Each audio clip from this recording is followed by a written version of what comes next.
फिर हमने वही कॉर्नर्स के 3 नाम लिए, ए B C.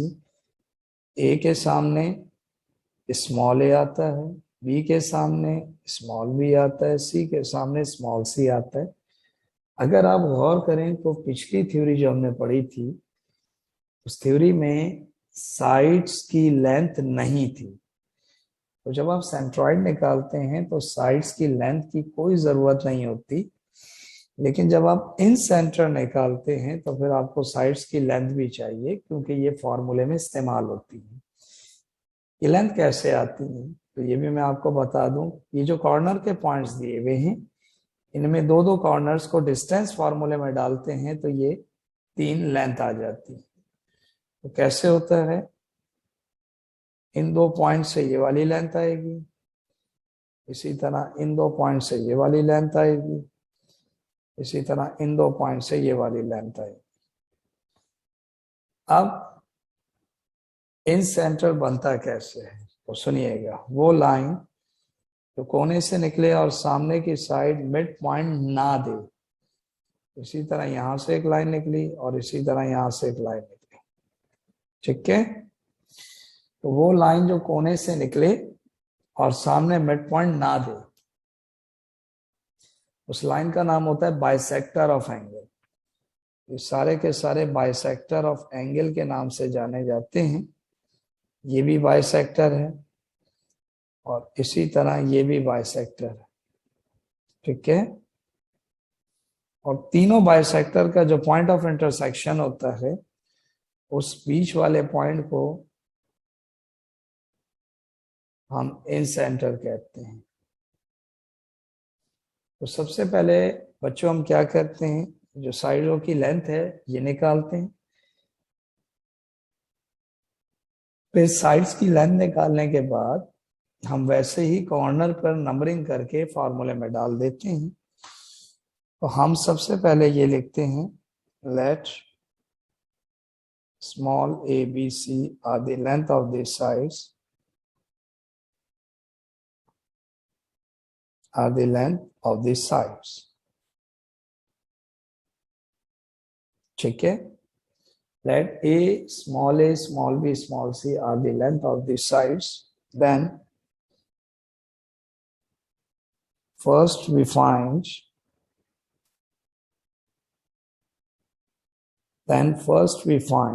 a b c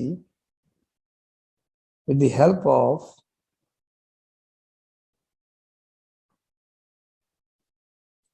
distance formula.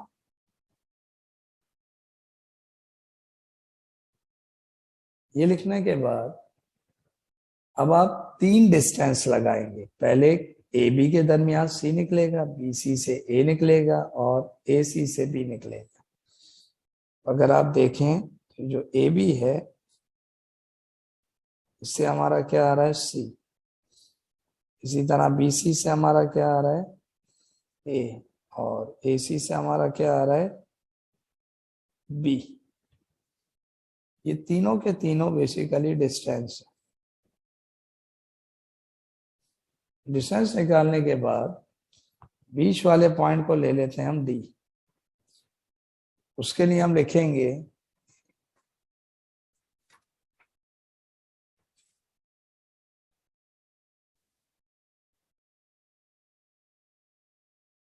let d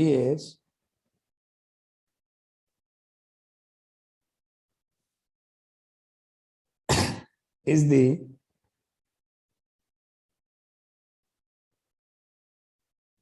in center of the triangle ABC।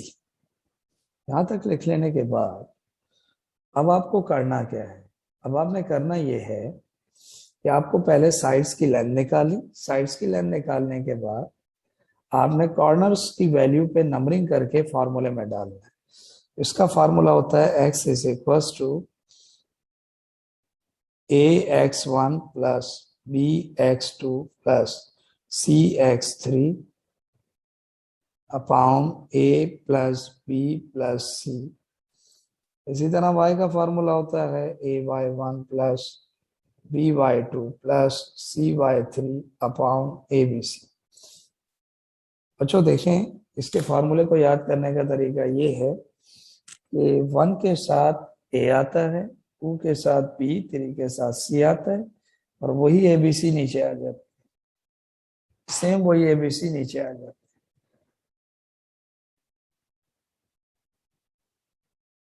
इधर भी ऐसे ही होता है, 1 के साथ ए, 2 के साथ बी, 3 के साथ सी, और ए बी सी वही नीचे आ जाता है। अब बिलफर्ज हमारे पास एक ट्रायंगल है और इस ट्रायंगल के 3 पॉइंट्स हैं, 2 3, साथ में है 3 2, और साथ में है 1 1। बिलफर्ज हमारे पास ये 3 पॉइंट्स है। अब हम क्या करेंगे, पहले इन 2 पॉइंट्स की मदद से हम एक लेंथ निकालेंगे। जैसे कि हमने नाम दे दिया ए बी सी, ए के सामने स्मॉल ए, बी के सामने स्मॉल बी, सी के सामने स्मॉल सी। इन 2 पॉइंट्स की मदद से हम डिस्टेंस फार्मूला लगाएंगे, सी आ जाएगा। बी और सी पे डिस्टेंस लगाएंगे, ए आ जाएगा। फिर ए सी पे डिस्टेंस लगाएंगे तो बी आ जाएगा। इस तरह 2 पॉइंट्स की मदद से हमारे पास 3 लेंथ आ जाएंगे। अब हमें इस वक्त नहीं पता लेंथ क्या है, वो लेंथ हमें निकालनी पड़ती है। जैसे कि मैं आपसे कहता हूं ए निकालें, ए के लिए कौन कौन से पॉइंट आ रहे हैं, 3 2 एंड 1 1। ये लिखने के बाद अब आप इसको ले लें x1 y1, इसको ले लें x2 y2। तो क्या होता है distance formula, x2 minus x1 का square plus y2 minus y1 का स्क्वायर। अब हम क्या करेंगे, ये वैल्यूज उठाकर इसमें डालेंगे, 1 माइनस 3 प्लस, उसके बाद आएगा 1 माइनस 2। इसको हम हल करते हैं तो 1 माइनस 3, 2 2 का स्क्वायर 4, 1 माइनस 2 1 का स्क्वायर 1, ये आ गया 5। फिर इसी तरह हम बी निकालते हैं, फिर इसी तरह हम सी निकालते हैं। अब अगर हम कहते हैं कि बी निकालें, तो बी के लिए पॉइंट्स आ रहे हैं 2 3 एंड 1 1। आप डायग्राम में देख भी सकते हैं, बी के लिए 2 3 और 1 1 आ रहा है, 2 3 और 1 1 से बी आ जाएगा। फिर हमने इस पे नंबरिंग की, यानी बार बार आपने 2 पॉइंट लेकर नंबरिंग करनी है, और फिर इसको डिस्टेंस फार्मूले में डालना है। ये आएगा x2 माइनस x1 का square plus y2 minus y1 का स्क्वायर। इसको हल करेंगे, 1 माइनस 2 1 का स्क्वायर 1, 1 माइनस 3 2, 2 का स्क्वायर 4, और ये भी इस तरह क्या आ जाएगा 5। फिर इसी तरह हम लेंगे 2 3 और 3 2, यानी ये 2 पॉइंट्स, उससे हमारा सी आ जाएगा। हम लिखेंगे c is equal to distance between 2 3 and 3 2। फिर हम इस पे नंबरिंग करेंगे,